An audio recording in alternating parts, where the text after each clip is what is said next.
Alrighty, good afternoon, ladies and gentlemen. I hope everyone's doing well today. I've finally gotten not only power back, but we've got computer service back. So that's why we've got a short notice, but amazing show today. So thank y'all for bearing with me these past 3 or 4 days. I've not had any power, not been able to get out, touch base with you guys and share like I have been. So today, like I told y'all last Friday, we would be having, when we interviewed Mr. Glenn Wright, we would be having another man involved with a infamous SOG mission, Mr. Paul Kurz. He is, at the time, he was a first lieutenant with the 20th TASS at a play coup, Covey 582, also known as Mike 14, as you can see on the screen. And he was not only flying we'll get into it, but he was flying his O2, the OV-10, I believe. He was the A-37, T-38. He flew a variety of aircraft that we're going to get into today. And he does have a book that is actually in the show notes, and we'll have several pictures from that book that are absolutely outstanding. I got the book last week and literally read it in a day. It was so good. So jump down there, buy that book. You will not regret it. And without further ado, before I talk everyone to death, we're going to hand it over to our guest today, Mr. Paul. The floor is yours, sir. I hope you're doing well. I am, Bud. Thank you. Thank you for that great introduction. And since you mentioned the book, I wanted everyone to know that I wrote that as a memoir of my 50 plus years as a professional and military pilot, mostly for posterity. And then I decided I would offer it on Amazon to see if anybody had an interest in it. And a few folks do. And all proceeds of that go to military charity. So I wrote it and I thought, hey, maybe somebody would like to read this thing. So, and they will. It's an amazing book. Amazing. Yeah, there you put the cover up. People have asked me why the title Off Winchester, and I mentioned in the book, but I'll let folks know here. When you're running airstrikes, we were running airstrikes in Vietnam. The fighter pilots would, we controlled the airstrike. We marked the target, told them how we wanted them to attack, and they couldn't expend ordnance unless we cleared them hot. And we'd say, for example, gunfighter lead, you're cleared hot, And when they were out of bombs, napalm, strafe, whatever they carried, whatever they were using for that mission for us, they would call and tell me over the radio they were off Winchester. That meant that they were off target and out of ordnance. So because this is a memoir of my career, I named it Off Winchester because it's all my interesting stories of my 50-year career. And now I'm off the book target, having expended all of my best stories, I guess, in my opinion, anyway. And it's a lot of great. It goes literally through 50 years, as you saw on the cover. It's great. His training. It's great Vietnam flight. It's great. Got some great SOG stuff in there. A lot of names y'all recognize. Tons of great photos. But even after, as he was just mentioning, and we were speaking earlier on today, he flew so many aircraft. It's absolutely unbelievable. Post Vietnam, it's unbelievable. The stuff you're going to read in the book and what all he was doing for the rest of his career. He did not hang up the proverbial flight suit after Vietnam. He kept on going. So it's one of my favorite aviator books that I've read thus far, to be quite frank with you. Well, thank you very much. Absolutely. That's a great endorsement. I appreciate it.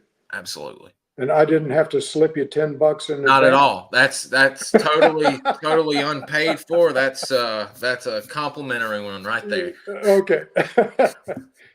All right. Did you Well, want to kind of speak us through a little bit about kind of how you maybe came across the military? Did maybe family service prior that you had family in the military? yes, yes. Be glad to. Um, when I was a boy, my father was an electrical engineer for Pan American Airlines. He was a World War II veteran. He had been in Tehran for the Russian Lend-Lease program. He was a Signal Corps officer. And after the war, he went back with Pan Am. So I was born and raised in Miami, Florida. And he flew, before the war, he had gotten all his pilot ratings, hoping to become a Pan Am pilot. And then after the war, there were so many highly talented combat veteran pilots available that he didn't compete with them, which he understood full well. But he would take me up in little airplanes like Piper Cubs and Aeronca Champs, and two-seater tandem. I was in the back, he was in the front. We had World War II headsets on, and no microphone, so we had to yell at each other.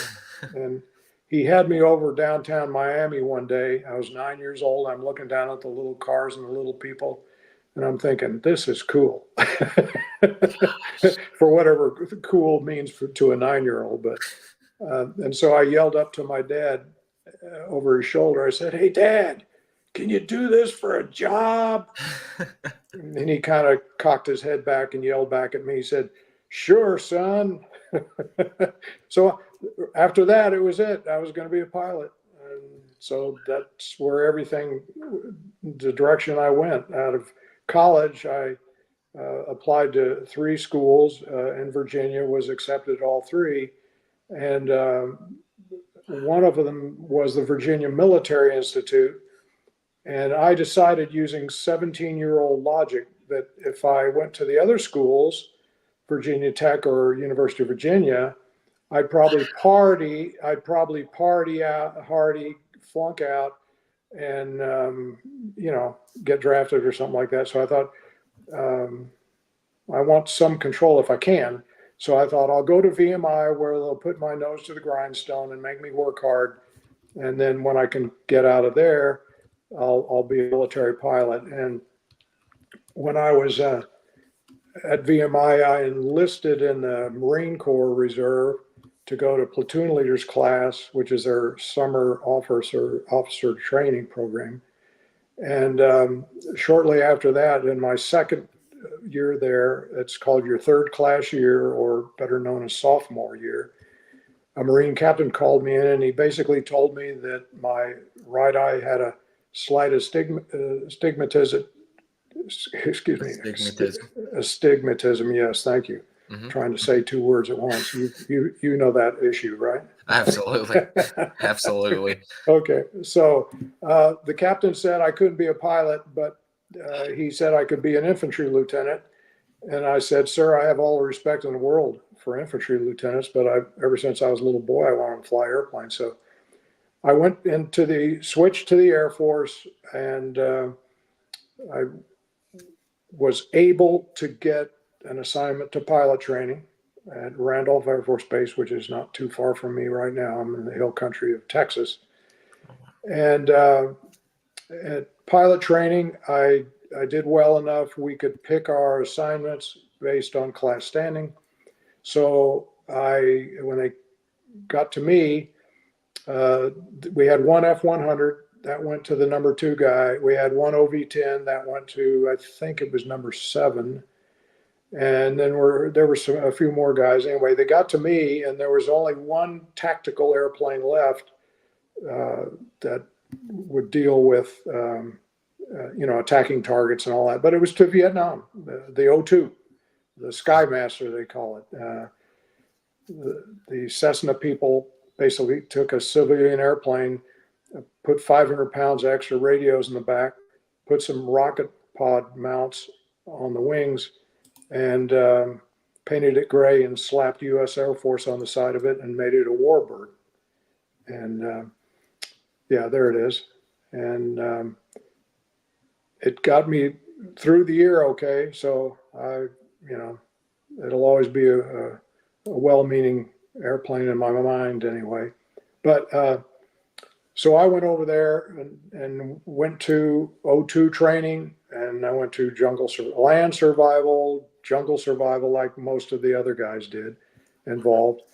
And I thought it would be best for my career to volunteer, to kind of, so to speak, go where the action was. Mm-hmm.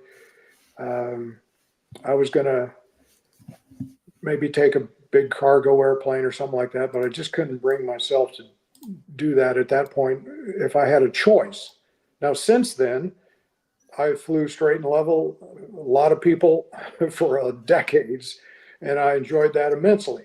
And I would have enjoyed a larger aircraft, but I did have the chance to volunteer for NAM in the O2, so I took it, and there you have it. And I was in Vietnam maybe 5 minutes, landed at Cam Bay at about 4 o'clock in the morning with Doug DeGroat. And Doug and I had gone through FAC training and jungle survival training. And I got off the airplane, and it was quiet as a church on a Monday, and you could hear a little generator off in the distance. I expected mortar shells to come lobbing in because they knew we were there.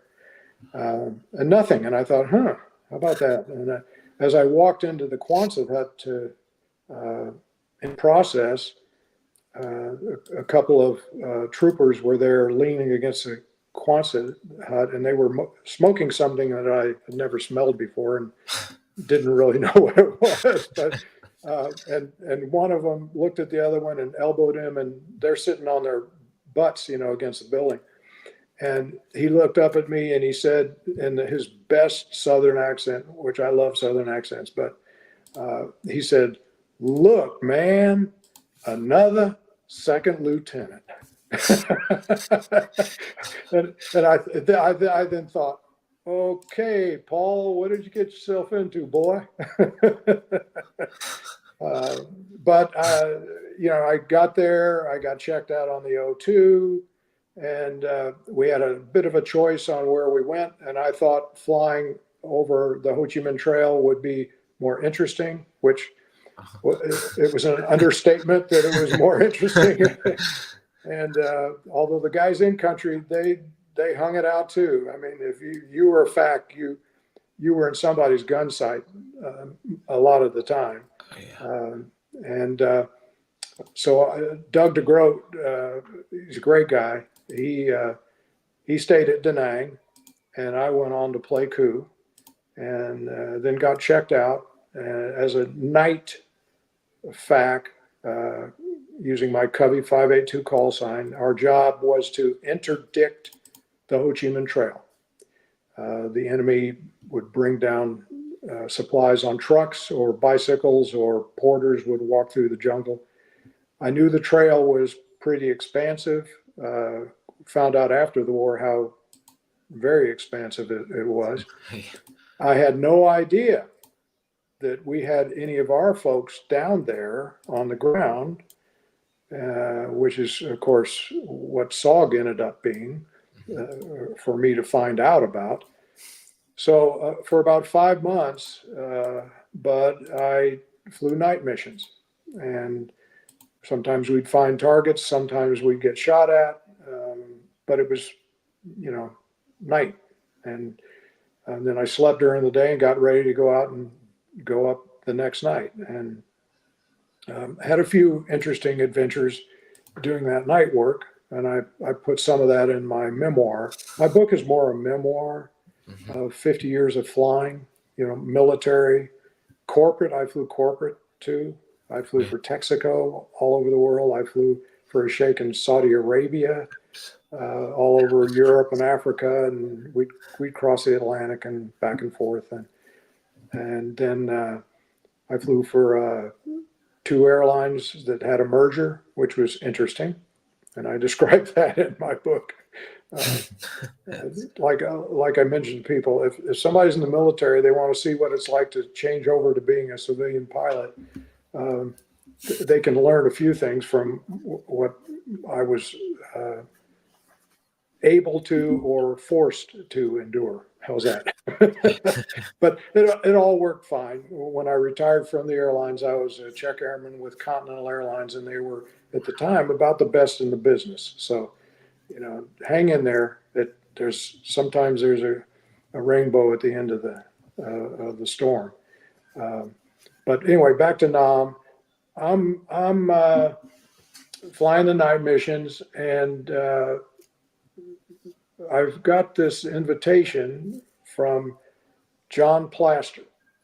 Most of you have heard of John Plaster, famous guy. He's a longtime friend.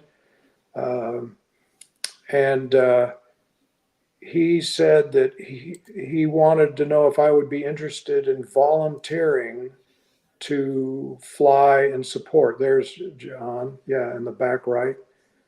And that's Larry White in the front. And John was in our building a lot.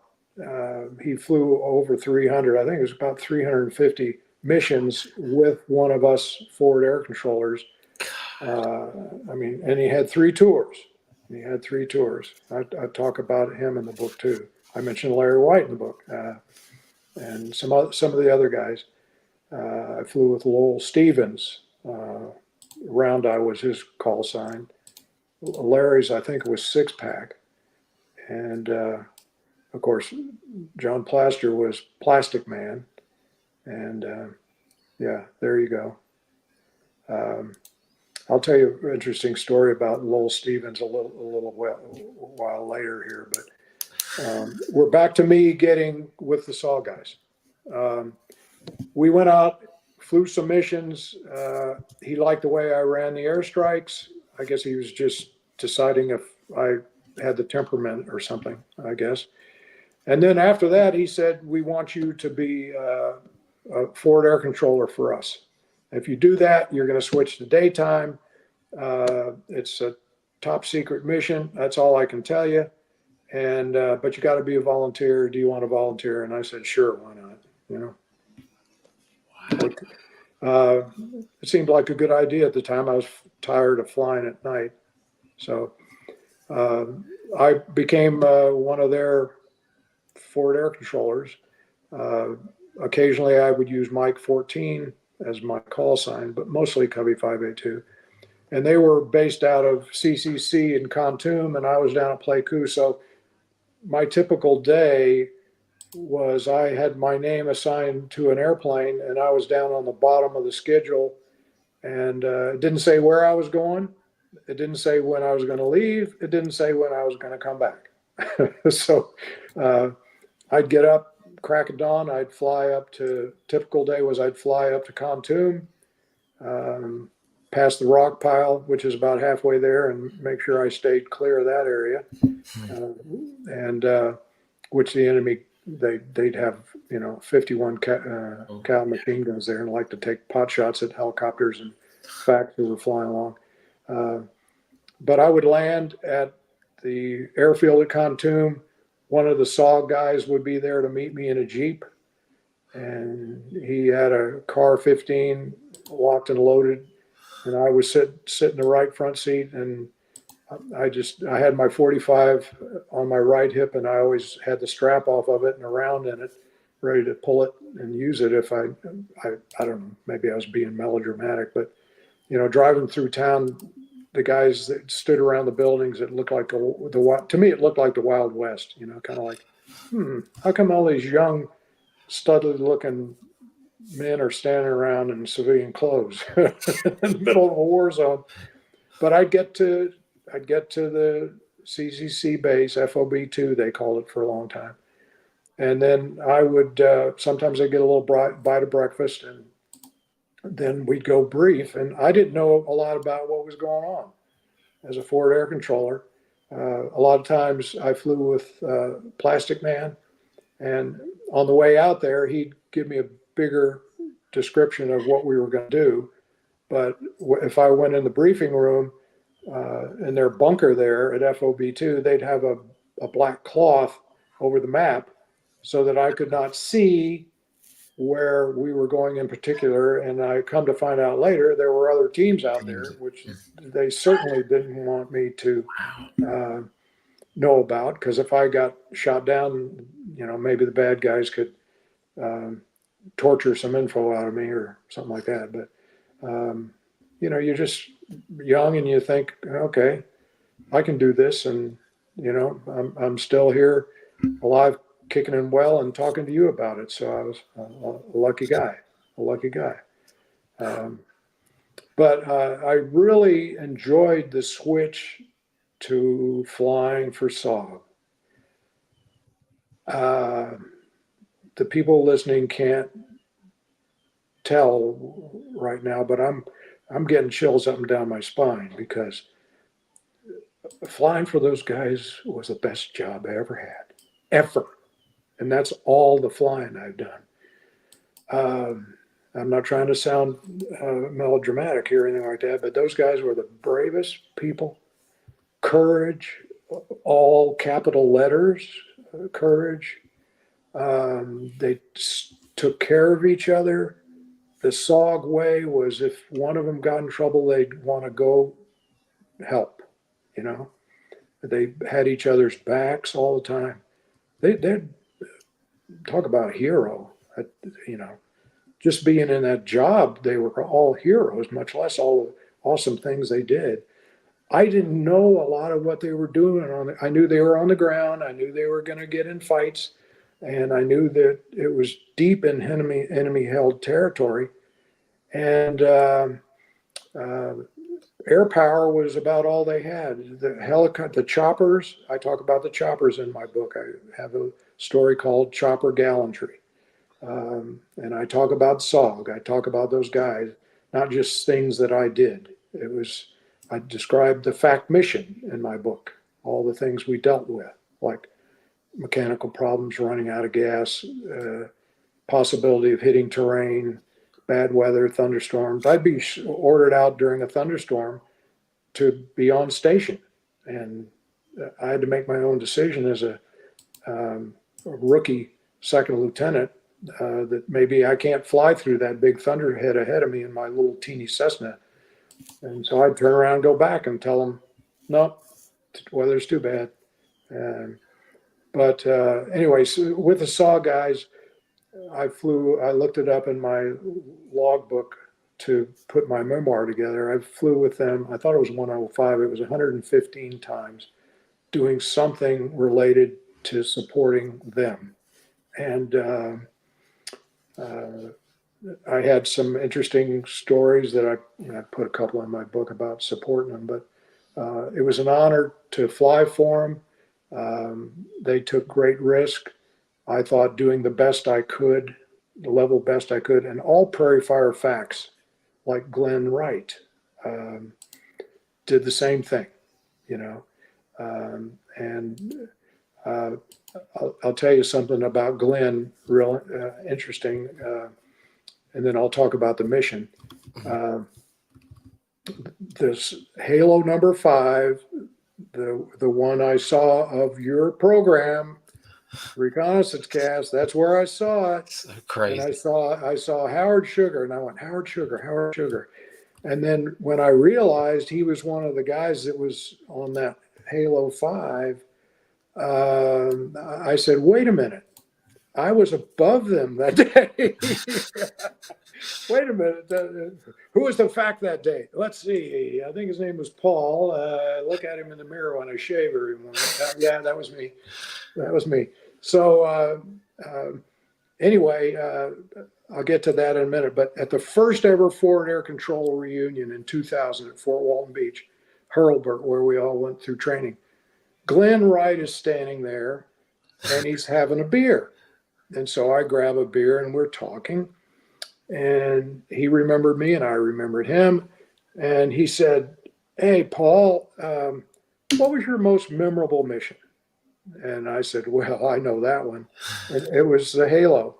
I was Mike 14 that day, which we're going to get into a little more here. And I started to describe the mission. I didn't know it was Halo 5. I just described the mission. And I got a little way, and you're laughing because you remember reading about it in my book. I talked for about 15 minutes, and Glenn goes, whoa, wait a minute. And I'm thinking, why is he doing that? And then he smiles at me and he says, that was my most memorable mission also. And I said, how's that? And he said, I was the guy that relieved you when you were flying back to Pleiku on fumes, with not a lot of gas left. And so what are the odds? What are the odds of that, right? So, and we've been in touch off and on, and he's a great guy, and I didn't know he was a Prayer Fire FAC. I knew who a couple of the guys were. Wes Groves, I was up at Khartoum, and Wes was up there. Wes is gone now, but he and I flew back in the O2, his O2 that day. I was in the right seat. And he came in over the Covey hooches at the base, and he just rocked that airplane into about a 60-degree left bank and pulled. I thought he pulled maybe 4 or 5 Gs. I thought the wings were going to snap off. I thought, okay, wait a minute. This is not good, not good. And of course, no ejection seat, right? No ejection seat. At any rate, so that's how we caught up at the reunion. But going back to that, let me tell you about that mission. And that morning, October 11th, 71, I was, my duty that morning was to be out in the area of where they were, the Idrang, the infamous Idrang Valley. And a typhoon had gone through a day or two early. It was bad weather, overcast, rain. You're in and out of rain. I couldn't see the ground. I was flying mostly instruments. And I'm not trying to exaggerate here. I'm just telling you the way it was. And didn't bother me. I just did it, And I knew there was somebody down there on the ground. I had no idea how they got there, which ends up being the halo, high altitude, low opening, kind of like military skydiving, but with 100 pounds of stuff on your back, and guns and bullets and hand grenades and all that stuff. So I'm out there, and I had about 3 hours of fuel, and we were supposed to not stay out past bingo fuel. And bingo fuel was, we were ordered to come back if we got to bingo fuel, no matter what was going on. Well, most forward air controllers kind of ignored that. And you had to with SOG. You just had to. So I was out there, and I'm flying around the Idrang area, and Howard Sugar and I recently talked, and one question he said, he asked me was, can you go look at a map and maybe recall where you think you were when you started helping Mark out?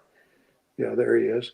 And I said, yeah, I'll do that. And I sent him something yesterday with an old war era description of the Chupong Massif and all that kind of stuff. About where we were, or where they were, and Mark was in that bomb crater. But I was just out there flying around. I'd go over, cross the fence into Cambodia a little bit, come back up, go northeast for a while, go south for a while, go west, turn around, go northeast. And then because I knew the enemy was down there and they heard my engines and they knew I wasn't out there sightseeing. So they wondered what was going on. And if I had stayed in one spot and circled and circled and circled, they'd know that somebody was down below me. But by the way, when I want to tell you that I'm out there flying over the area, and I'm going to segue for a minute. Back when I flew at night, we had a major that everybody had nicknames over there. His was Major. And he ordered all of us lieutenants to go out and circle an interdiction point like the bra or the dog's head and not go around and come back and, just circle for 3 hours. Well, we did as ordered. And after about 2 hours and 15 minutes or something like that, the NVA had enough. We were not playing by the unwritten expected rules. And all of a sudden, I was in the right seat working the starlight scope, so I wasn't even on the controls. But all of a sudden, about 20 rounds of 37 millimeter AAA, anti-aircraft fire came by the right front of our airplane. If I had 10-foot arms, I probably could have reached out and touched it. And of course, then and you know what they were doing? They were tired of us circling. So they said, well, we'll take care of you guys. We'll just shoot you down. So the guy in the left seat, he was jinking to beat the band, and we broke left and left again and then right and then went up, and they kept shooting at us. I think we took a couple hundred rounds of 37. That's just a guesstimate. A lot of guys had that happen to it. I'm not trying to sound like some kind of, guy exaggerating things. It's just sometimes it was that bad. Yeah. And every night you saw AAA out there every night, but usually it wasn't directed at your, derriere. So we flew away. And I'll get back to being over the Halo guys in a second, but okay. we flew away, and then we came back and we flew around the area, not right on top of the dog's head, and then we flew back and we went to the Cubby Bar. The day pilots were sleeping, and we were having our beers to finish the night. And all of us that were out there that night, we all had the same thing happen. We all got hosed really bad. Nobody got shot down. We didn't lose any airplanes or people. But we decided that we didn't like that tactic. And so I volunteered to speak to Major on behalf of the second lieutenants that were and a couple of captains there the next day. So the next day I was down in the squadron building, and the major was in his office, and I entered his door there and said, excuse me, sir, could I talk to you for a minute in the hall? He said, sure. So he came out in the hall. Nobody was in the hall but us. And I told him the story. I said, sir, last night, all of us that were out there got hosed really bad. We were really, really lucky that we didn't lose an airplane or any of our guys. And we all talked about it afterwards and decided that we think it's a bad tactic and we shouldn't do it anymore. And I thought, okay, now what? Is he going to be nice? Is he going to chew me out? Or, so he just looked at me and he said, very well, Lieutenant. And he turned and walked away. Wow. And that was it. Wow. It was never brought up again. We went back to doing our miscellaneous flying around targets at night, but anyway, that was a little side story. But so I'm out there in the morning of October 11th. It's about 6 o'clock in the morning. I think I got over station at 5 or 4:45 or something. And then about 2.5 hours in, it had been all quiet. I expected to be called on the radio if there was a problem. And I didn't know how big the team was. There was 4 Americans plus the Montagnards or Nung, the troopers that they had with them. So it was a bigger group. Mm-hmm. I found out when I listened to Howard on your program. But I'm out there just flying around, and I'm looking at the weather. I'm going, boy, I'm glad well, we can't work fighters, and now it's about time to go back. So I know my relief will be coming any minute. And so he hadn't checked in yet. That ended up being Glenn Wright, as you know, from the last interview. So I'm flying along, and all of a sudden on Fox Mike comes, I found out later it was Mark Gentry. There he is. Yeah. And he called. He was under attack, and they had I think he said they had a prairie fire. I was thinking, okay, this has got to be a prairie fire, because I can't work fighters. We need a lot of choppers out here and gunships, and and he had talked to me once on the radio during those 2 hours, and he'd whispered. And now I found out later that all the Americans had radios. Maybe it was one of the other guys that whispered, but I had one whisper that, all was well, and everything was in code, code words and code letters and stuff like that. And those codes changed all the time. They're getting ready for their jump, see? And so all of a sudden, Mark gets on, and he goes, Mike 1-4, Mike 1-4, and I could hear him shooting in the background. I could hear gunfire in the background and all that. And he says, and he could tell he was running. He was panting hard. And these guys are fit as a human being can be fit, right? And I said, well, I can't work fighters, and I couldn't see the ground. I was in and out of rain. I couldn't see the ground. And what I decided I was going to help whichever way I could. And, you just instinctively, every other prairie fire FAC would have done the same thing I did that day. I'm sincere about that. So I said, can you hear my engines? And he said, yeah. I said, which direction am I? He said, you're to my west.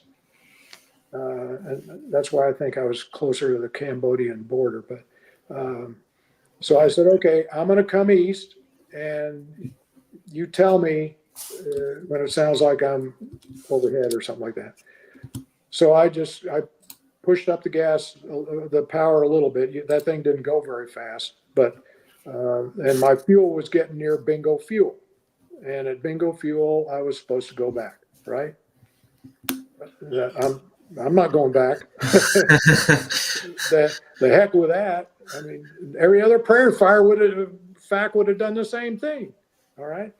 So I'm flying along, and all of a sudden, Mark says, and again, I didn't know his name. It's just an American voice, one of the team members down there. And he goes, sounds like you're overhead. Sounds like you're overhead. And I looked around, and I couldn't see the ground. So I said, okay, I'm going to come down and try to find you.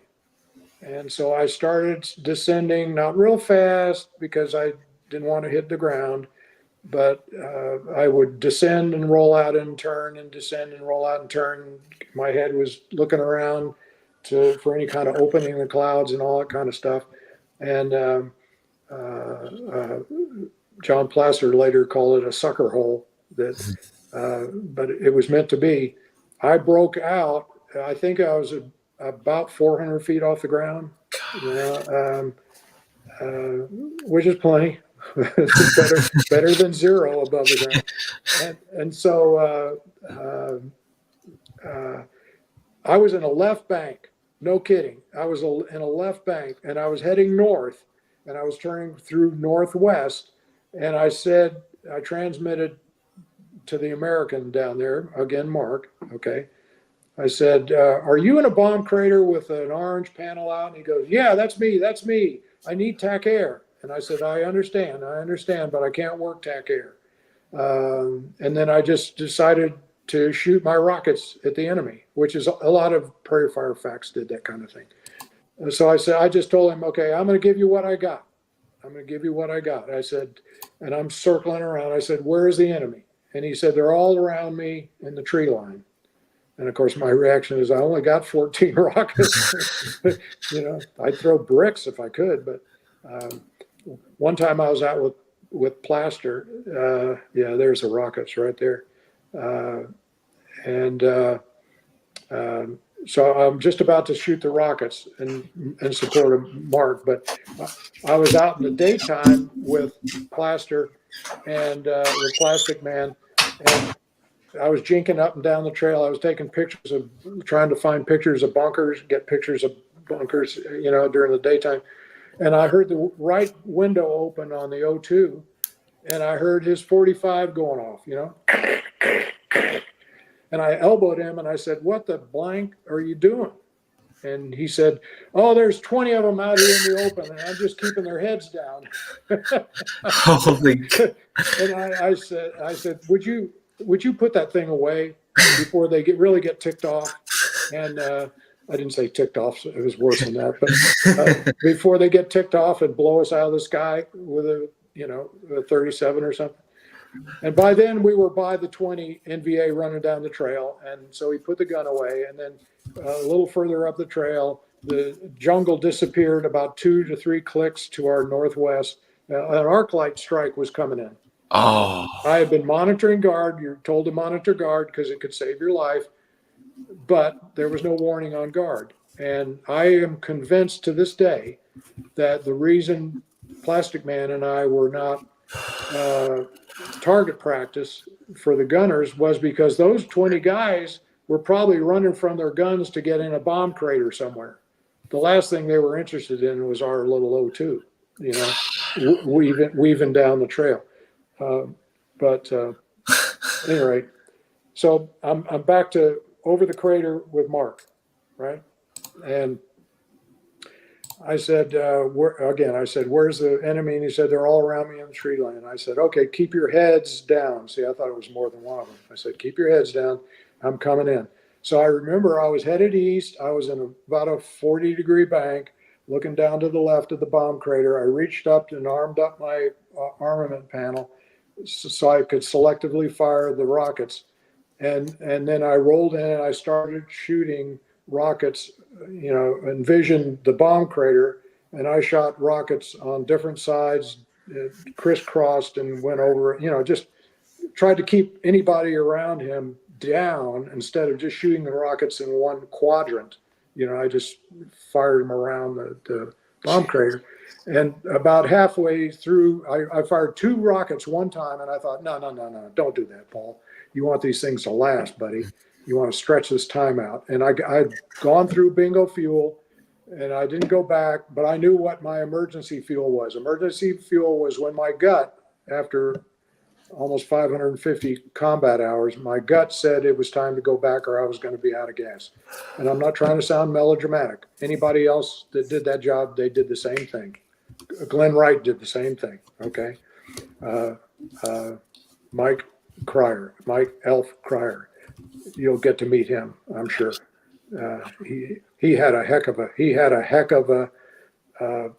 was involved in a double prairie fire emergency with Plastic Man. Guys, he is the famous audio that you hear on the YouTube that everyone's been hearing and thinking it was new and all that. That is Mr. John and Mike Cryer over the double prairie fire of RT Colorado, RT Hawaii, Glen Umera, and David Lurch Mixer of Colorado. And unfortunately, Lurch is killed during this. That's what Mr. Paul is referring to, just to clarify.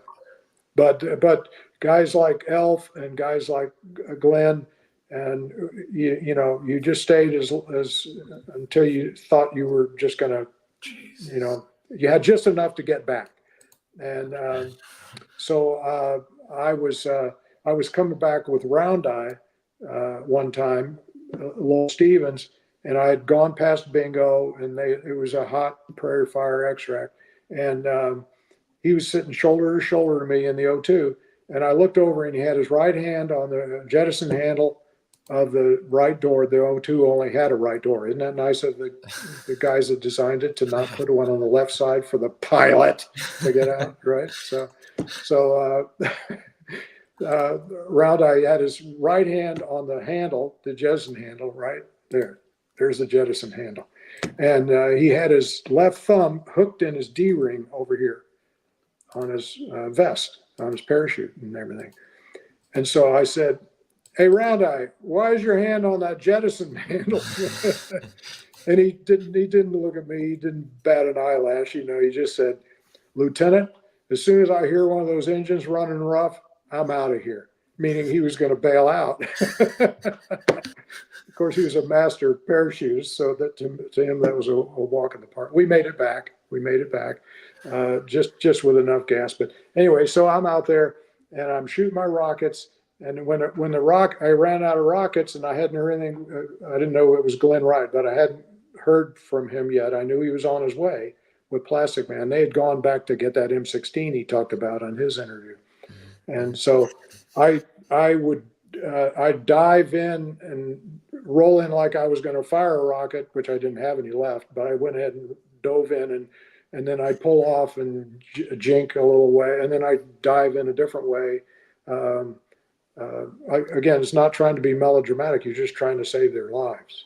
That's it. If I was a pilot and parachuted in the jungle and those guys were down there, they'd do everything they could, scratch, claw, and everything else to get me.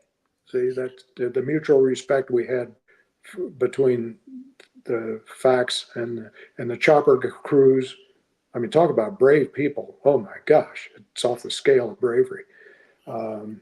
But that day I got down to bingo to emergency fuel. I thought I got just enough to get back. And it turns out that's the way it was. But I'll get to that in a minute. So I told Mark, I said, I got to head back. Got to head back, but I'll pass my relief here in a couple of minutes. He'll be over you before you know it. And he said thanks or something like that. And he's shooting. He's shooting. So you don't want to leave, but you gotta. So I turned to the northeast. We were still down low. I don't know. I think Plastic Man thinks we were maybe 200 or 300 feet at times. I remember about 400, but that's still low enough. And as I think I was headed up the Iadrang River Valley to the northeast. It goes to the northeast off the Chupong Massif. But as I was going up to the northwest, there in front of me, going in the opposite direction, is my relief, an O2. And we passed each other. And as I went by him, we weren't in radio contact with each other. As we went by, I did a kind of left, right, which was, I was trying to say, there, you got him. And then as he went by, he went, I got him. He rocked back at me like that. It's all radio silence. And then Glenn told you the rest of that. So I fly back to Pleiku. The weather's bad. I did a non-precision approach, which is a little more challenging. I looked at the gas tanks and I thought to myself, I said, come on, baby. I was talking to the airplane. Come on, baby, let's get there. We're going to get there. And I got back and I, landed and taxied in and shut down. And I said I think the tanks are pretty empty. And Sergeant Allen was my crew chief. He did a great job. So I went and debriefed what happened with the intel shop. And the next morning I was out there for another support mission for the guys up at FOB2. And as I came to the airplane, my crew chief said, hey, Lieutenant, you had about 1 gallon in one tank and 2 gallons in the other tank. So you were right at the end of it in the emergency fuel. So it was all supposed to happen the way it worked. It was all supposed to be that way. And then when I was up there, this is in my story as you read, but I landed the next morning on the 12th. I parked my O2 and they picked me up in a Jeep and we did the drill driving, across the Bac Blanc, I think it was the Bac Blanc River, and into the compound area. And then I got in the chow line to get some chow before we did our briefing. And I forgot who I was flying with that day. But yeah, there's the helipad there on the right. When they were inserting and extracting, and that was a very busy place, And I stayed one night for one of their parties, and the next day I walked back over to that helipad looking for a ride back to Pleiku, and there was a slick there. And I ran up and said, "You going north or south?" And he goes, "Yeah, I'm going to Pleiku." I said, "Can I jump on?" He said, "Sure." So I jumped in the door and sat on the edge of the helicopter with my boots hanging out the side, and he took me back to Pleiku. That's a great story. But so here I am in the chow line the next morning after Mark was in the bomb crate, right? Somebody taps me on the shoulder, and I turn around, and can you put that picture up of Mark again? I've got this one of him, but okay, yeah, that's it. That's the face I looked at right there. he's still with us, and he's going to hear this, and he's probably smiling right about now. But I turned around, he smiled at me, and he said, "Sir," I'm a first lieutenant by then, you know, big deal, right? He said, "Sir, were you Mike 1-4 yesterday?" And I wondered why I was asking, really, frankly. I was just trying to decide if I wanted pancakes or scrambled eggs. And he said, I said, "Yeah, that was me." And he stuck his hand out to shake it and smiled at me, big smile. And he said, this is the honest truth. I'm quoting him, okay? He said, "Thanks for saving my life." Wow. Get goosebumps hearing that. I know. And what did I say? Well, because I'm an old movie star, I said something heroic like John Wayne. No, I didn't. I just said, I shook his hand and said, "Sure, no problem. Glad to help out." And then I turned and got my breakfast. You know, that you know. Ways. Yeah, and we parted ways, yeah. And but you know, I found that flying for those guys was an honor, an extreme honor. I put this in my book, okay? And I didn't try to do it to make it readable. And I'm an old guy with gray hair, you know, where it's left here. And a lot of those guys that are still with us are in the same situation, okay? But they're still warriors. Those guys, the Green Berets are warriors all their life. That's their psyche, that's in their fiber. But if I was in my old O2 flying around over the forest or something like that as a gray beard, right? And those guys were down below me as gray beards and called and said they needed help, I'd dive in and do it again. They're worth it. Jeez Louise. Yeah, those guys are. They had. There's some great books out there about SOG. John Plasta has a bunch of them. Tilt Meyer has a bunch of them. There's a great one on CCC, and I need to see if you're mentioned in it other than Plaster's book, like Mr. Glenn is. There's one called Uncommon Valor, and I'm supposed to have the author of it, Stephen Moore, on, who is writing a Bob Howard bio, but he wrote a great all-encompassing CCC history that I think you would absolutely love to read about. Yeah, I try to read those where I can find them. And, you know, when I saw John Plaster's book in that bookstore in Dallas and picked it up, and there it was his name and his picture on the back, I said, "Oh, this is awesome. He's still with us," because I didn't know after the war what happened to him, you know. Oh, yeah. I read that. That's a great one. That's a great book.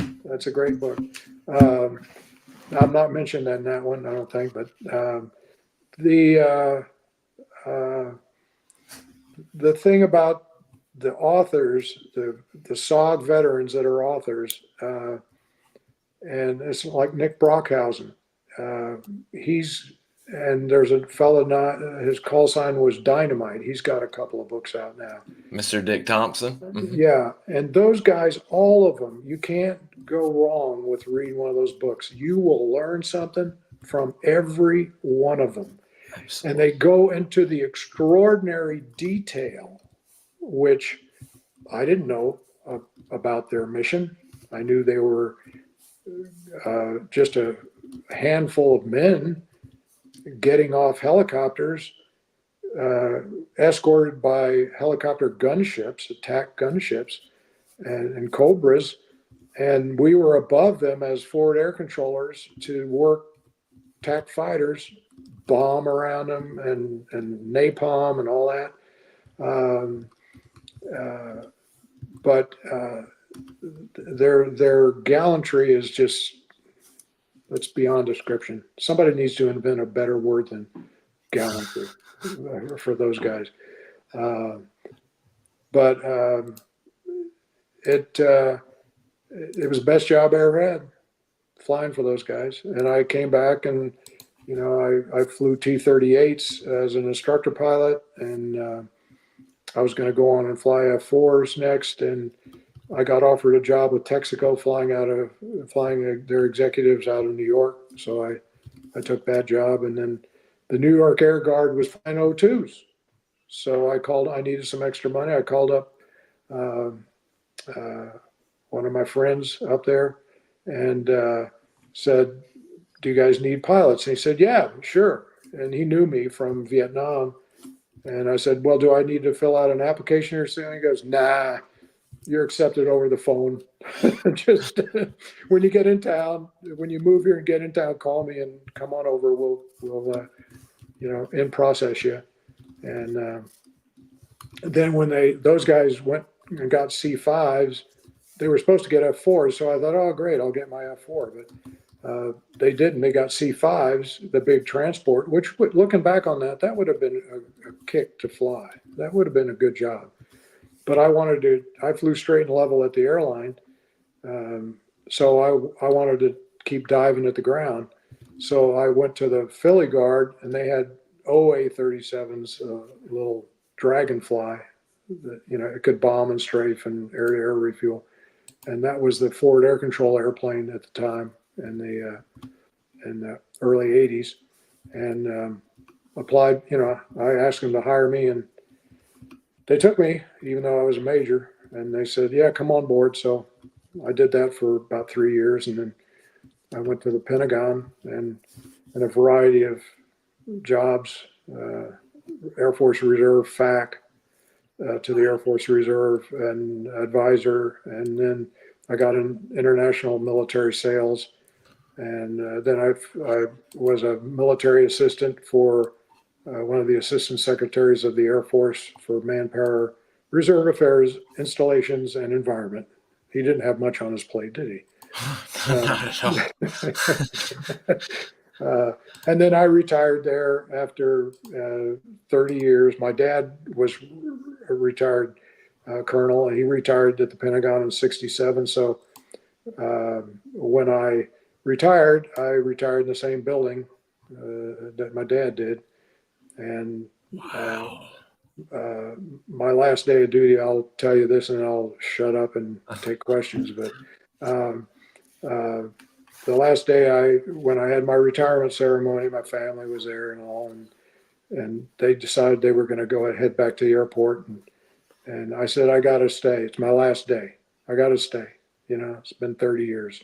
And I was writing a report up for my boss. And I had already written the report, but I just sat there and pretended like I was proofreading it so I could have a reason to stay till 5 o'clock. I guess. I don't know. And then I decided to do something. I put on my dress uniform, and I walked out in the hall, and I couldn't hear a soul.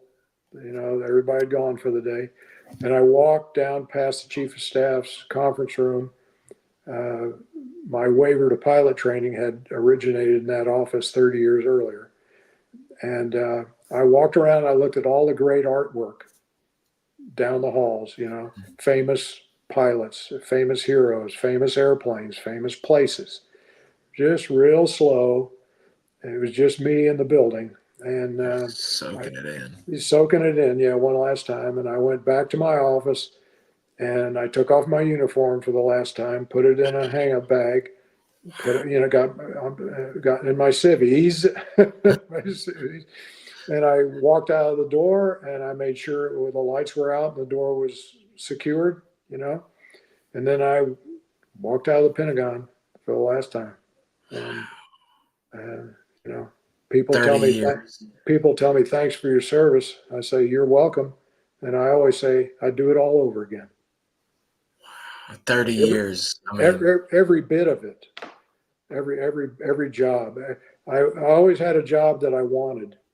Of course, sometimes I had a job somebody else didn't want, so that helped. But I'm proud of my service. Some of my best friends are guys that strapped on G suits with me, and they're wonderful people. They're wonderful people, and we have a great country, and it's an honor to serve this country. But anyway,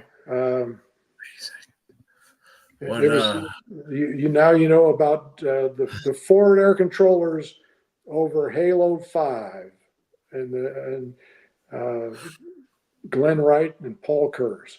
So amazing. I mean, on top of that your 30-year career, I mean, that's absolutely amazing. And thank goodness Scott Gross was actually able to join us.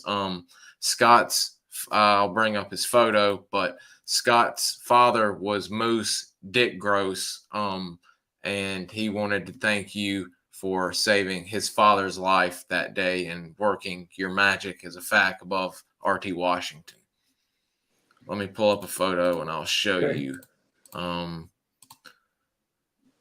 Mark and Dick were brought in as strap hangers since their experience, so they weren't normal Washington men with Mr. Howard, but there's Mark, of course, with his Montana patch, and that's Mr. Dick right there. I believe he was with RT California at this time and brought over, but heck of a man and a lot of military experiences in his neck of the woods. His son went on to serve our nation as well as an SF man. So excellent. Great family. Let's we've got some nice questions here. And like I said, guys, we're not going to give away because he covers a lot, but there's some great SOG stories in there, and I'd really like for you to get them from the book. It's great. And actually, to start off, we've already had a few questions before we get into the meat and potato questions. We spoke offline about the Kindle. Any thoughts as to doing a reprint? We've had a few questions about physical hard copies or paperbacks. I could get some more made. I had a supply of paperbacks. Here's one of my last copies of it. It's got 112 stories, 102 pictures. That was one of my favorite parts. Besides the great stories, I'm a big picture fan. Yeah. Well, I'm a pilot, so I'm supposed to like pictures, right? Absolutely. I mean, that's hand in hand. For a variety of reasons. Anyway, I have just a few of these left, and I don't know. Maybe I should order some more. But I tried to work with Amazon and get them to help me get a paperback out. I'm going to refocus on that effort. It didn't work out very well the last couple of times I tried it. So I just thought, well, I'll sell it as an ebook, I have it on Kindle Unlimited. So if somebody has a Kindle Unlimited plan, they can just read as much of it as they want, for the monthly fee. And I've had something like 10,580 pages read from a variety of people. So I've got it literally on my. Let's let the screen catch up. I'm reading it again right now, as a matter of fact. I'm on page 180, I believe. But great book. You guys are going to love it because he lays out not just what he's doing, but he gives you a good a little insight into the series, because we hear the Covey 5 and then the Covey 2 series, and he breaks down where they're going or where they're stationed. The 5 levels are at Pleiku, and the 2s are at Da Nang, correct? Or the 2s are at Da Nang, the 5s are at Pleiku. okay. And you and Mr. Glenn were both Pleiku men, correct? Right. Okay. Yeah. I forgot. And also in the book, I want to just mention, I talk about what it was like to be a corporate pilot and, flying out of the Middle East and all that kind of stuff. So that's interesting too. Yeah, that photo is a great photo. It was taken about a week before I got there. And there's Glenn right there. There he is. Of course, his mustache is white now. But and I love the part of the war medallions, y'all's party suits, which actually I'm gonna have to bring that photo up, because that's already getting questions about that. Could you speak a little bit about the party suit and what its creation and what all the patches mean? Well, when I got there, 80% of the guys had a party suit. We occasionally have gatherings, near the Covey bar. We lived in a couple of long hooches, and one of the rooms was a Covey bar. And usually after a mission, a guy would go in there and have a beer, whether it was daytime or nighttime. And that was my party suit, and we all had the war medallion, and the patches said, on my on the left of the picture, my right arm, that said Laos Highway Patrol, Dog's Head Division, and then 100 Nights Over the Trail, Yankee Air Pirate. There's the SOG patch that you wore if you were Prairie Fire FAC, and then above my wings, I'd get up to shave and I'd put on my boombox. This is before they had boomboxes, and I'd play Crosby, Stills, and Nash, and so they called me Woodstock. Now there was another guy at Da Nang with that nickname. A wonderful guy, and I didn't know he and I shared the same nickname. I found that out decades later. And then below the left front pocket is the maps of the places that we would fly. Cambodia and Laos and Vietnam, all that kind of stuff. And then, of course, our colors there on the left side. And most of the guys had those things. The guys behind me didn't at the time of the photo. So I felt like I kind of stood out there. But you notice I had a mustache. It's a little hard to see there. But when I got in country, I started growing that mustache. And a lot of guys did that as a lucky mustache. And when I had my last mission and I knew I wasn't going to fly combat anymore, I shaved it off. Wow. and I looked in the mirror. I looked in the mirror and went, "Oh my gosh!" Felt naked. Yeah, I felt naked. It's like, whoa! I got used to it after a while, but it just was part of the deal. There was a lot of camaraderie. Guys would come and go. One day I was the new guy, and then before I knew it, I was one of the senior guys about ready to head home. And, they missed, I mentioned this to you. I was in my hooch one day in the middle of the night and an enemy 122 millimeter rocket, the enemy would fire maybe 4 or 5 of those into the base kind of towards our location. And they were just using Kentucky windage to get them close to us as they could. And one of the sergeants, master sergeants up and at SOG, I was talking to him one day about what do you do when you get mortared and rocketed? And I said, maybe I should crawl under my bed. And he said, nah, don't worry about it. Just sit on the top and be comfortable. Because if it's going to get you, it's going to get you. It doesn't matter whether you're under the bed or on top of the bed.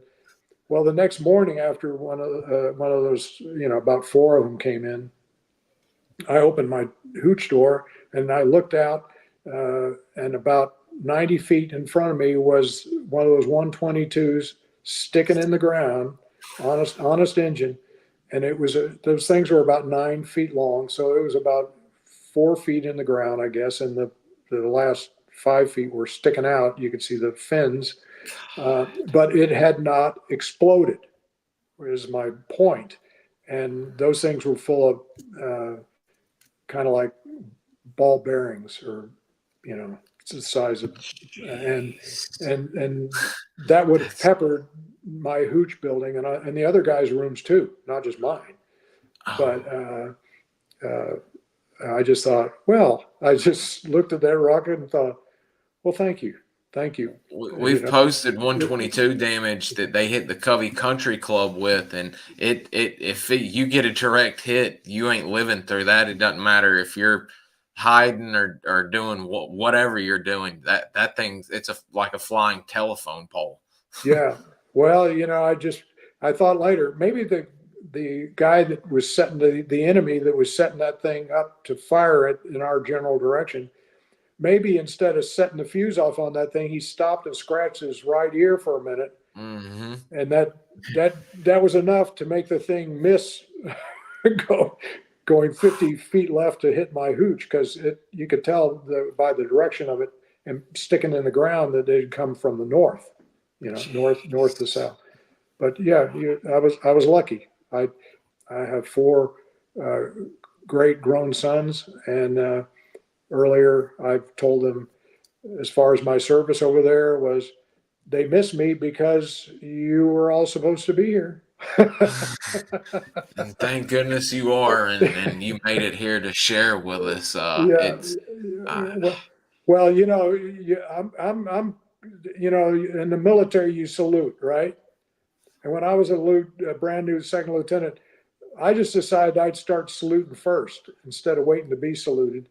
And some people told me they didn't think I should have done it that way, but I thought, oh, the hell with it. It's a sign of mutual respect. So absolutely, about the time I'd see an airman's hand move, first he'd make eye contact with me, like, oh gosh, now I got to salute this guy. And I'd watch him real close, and when his right arm started to move a little bit like that, I'd just go like that and salute him first. I'm sure they appreciated that. Yeah, but an officer actually throwing it as quick as they normally have to. Well, and what I want to say right now, this is for you, Bud, for your program, because without you, we wouldn't have these wonderful stories. And your skills are developing. You're becoming a better interviewer, and you know how to keep the flow going. You know how to ask questions. So it's been a delight getting to know you and to meet Howard Sugar and get reconnected with all of this stuff. Long ago, and I thought far away, until I came across your program, and I looked. I got to tell you a funny thing. This is if the guy's listening that did this, he's going to laugh, I think. But when I came across your interview with Howard, I was so taken aback, happy, pleased, surprised. The word incredulous comes to mind. That I decided to write something in the reply section, right? So I wrote something. It was just a kind of a one-liner. It said something like, boy, this is great to hear this, comma. I didn't know what else to write, so I wrote, I was overhead that day helping Mark out with Willie Pete's. That's all I wrote, just that, okay? I just thought that was a nice, innocuous way to, because I'm alive and I was there. And about 4 or 5 replies further down, some guy wrote, well, there you go. Another one of those stolen valor guys, claiming he was there. Well, sir, if you wrote that reply, I was there. Yeah, you're eating a whole big batch of humble pie right now once this goes up. Yeah, he's not going to admit it, but he meant well. He meant well, right? He did. But No, this is just an old flyer that, you know, I'm 76 years old and take care of myself, and life is good. I still fly. I've got a little Mooney retractable that I own with two other guys. And so, you know, everything's 2/3 off, all the costs. But, you know, I'll do that for a little longer. And, but I'm glad I discovered your program. But That I'm we've telling you, it's just crazy how it worked out, and you getting commenting, and usually and guys, we'll get to your question in just a second. You got some good ones, but usually guys will reach out, and I'm instantly, as soon as I see it, and all of you guys, I'm trying to reach out, but there's so many of them on the 300 videos that we've done. But I saw Mr. Paul's that day and immediately started replying on my cell phone and just trying to get it in, hoping he was still on YouTube and would see a notification and see it. And sure enough, within a few days, you reached out and replied back, and we hooked up. And here the ball's already rolled this far, and I just thank my lucky stars, because some of the guys will reply and they're not good about getting on or checking, and I'm still waiting on replies to where they've wanted to reach out. So I'm just happy it's worked out, not only for us getting to link up, you sharing your story, but you guys getting to hook back up with Howard Sugar. I was so happy about that even if we didn't get to speak and do this, I was just happy to get you in touch with Howard again, to be quite frank. Yeah. Well, I just thought of this, and it's probably a good spot to throw it in. And the book Whispers in the Tall Grass, Nick Brockhausen says he goes up with the equivalent of us, Mike, right? He goes up with a FAC, a Prairie Fire FAC. And he says, I went up with a Prairie Fire FAC and an OV-10. And he's just another frustrated fighter pilot. Meaning we wish we were in a fighter, not a Ford Air Control airplane.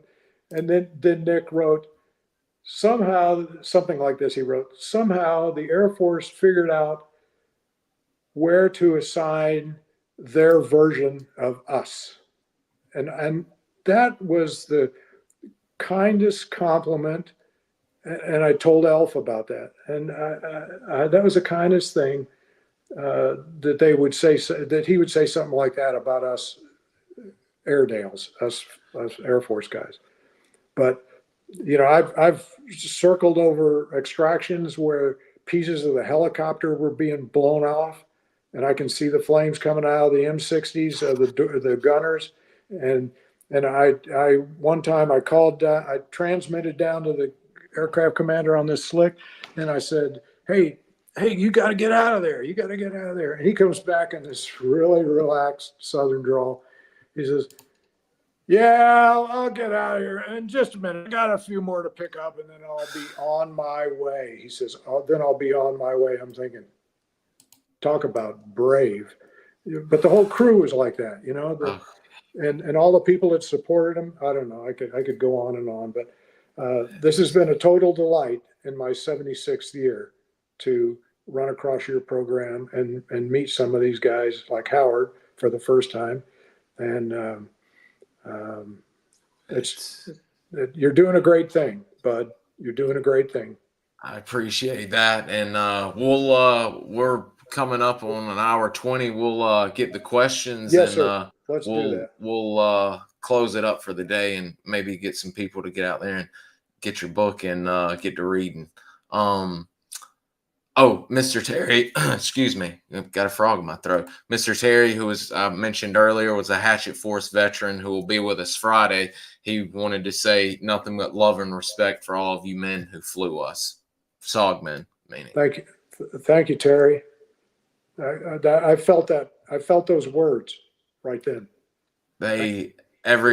Inevitable every time we have Force Recon men on as well, but inevitably they always thank and think highly of the not only the chopper men, but the FACs and the Covey riders, all of you in the air overlooking them because they've said it, not my words. There'd be a lot more men still in Laos unaccounted for it if it weren't for you. Well, those guys inspired courage. Their courage, demonstrated courage, inspired it, and FACS and everybody else that supported them. Absolutely, absolutely. It's amazing to hear of that determination and bravery. Jake, as we were mentioning earlier, his grandfather, believe Stephen Bennett, if I'm not mistaken. Yeah. He's and that will come up later. We'll get into that. But he was curious, what year did you go through flight training? I went right out of VMI and graduated in May of '69. I went to flight school at Randolph in August of '69, graduated in September of '70. And then I started my training, land survival and all that kind of stuff. And then I actually came in country December 31st of '70 so that they could count that would count as a tax year for '71, believe it or not. But I know about Stephen Bennett. You all can understand what he did. He basically sacrificed his life for the man in the back seat that had a torn parachute. And if he had ejected himself in the front seat, the guy in the back seat would have died. Mm-hmm. Can everybody fathom what Steve did? Can you, and you don't have a lot of time to think about it. You don't have a lot of time to think about it. So his MOH is well-deserved. Well deserved. Yeah. But People I did not, I never knew Steve. He was there. I left in December of '71, and then in March of '72, the big spring offensive happened. Mm-hmm. And I was home by then, and I knew some of the Vietnamese fighter pilots from Pleiku that flew A-1s, and they would write letters back saying, "Why are you abandoning us? Why can't you help us? We want to fight more." And our Congress decided that was it. The war's over, so we'll sign it off. And that's still politician, and they still haven't learned from any of that. Yeah, that's about right. Yeah. Very interesting question. Who was the oldest pilot you were around and in training or flying missions? Curious if there were still any WW2 guys around that you may have rubbed elbows with. Well, yeah, let me tell you a story about the squadron commander at Pleiku. He was the squadron commander. His name was McGraw, Lieutenant Colonel McGraw. And he was the commander when that picture was taken of all the facts that you put up. Okay. And then I got there about a week later. So I didn't know him or serve under him, but he was a World War II. He had been a World War II pilot. And I think he started out in the Marines, enlisted as a Marine. And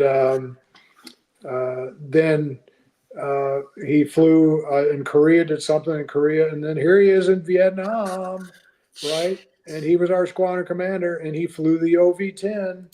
And so because he flew the OV-10, he was out there during the daytime. And we had one of our guys, Art Moxon, who gave me my dollar ride. He got shot down twice in about 2 weeks with the same guy in the back seat. But Colonel McGraw he did not have to fly over the trail during the daytime, but he did. He took the job that the lieutenants and the captains took, and he did it himself. And he was exposed to that, the danger, and to understand what the people he led were going through, and to show that he was leading by example. Wow.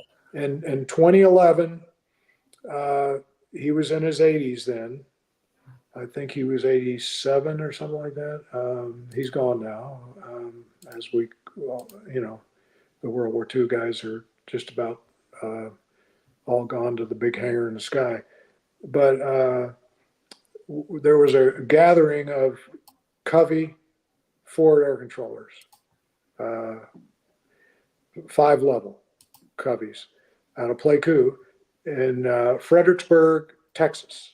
And we rented a room and we had dinner, and a lot of the guys were there. Bob Zool was there, Jim Roper was there, Mike Cryer, Elf was there, and other guys that I remember them all. They're all their faces.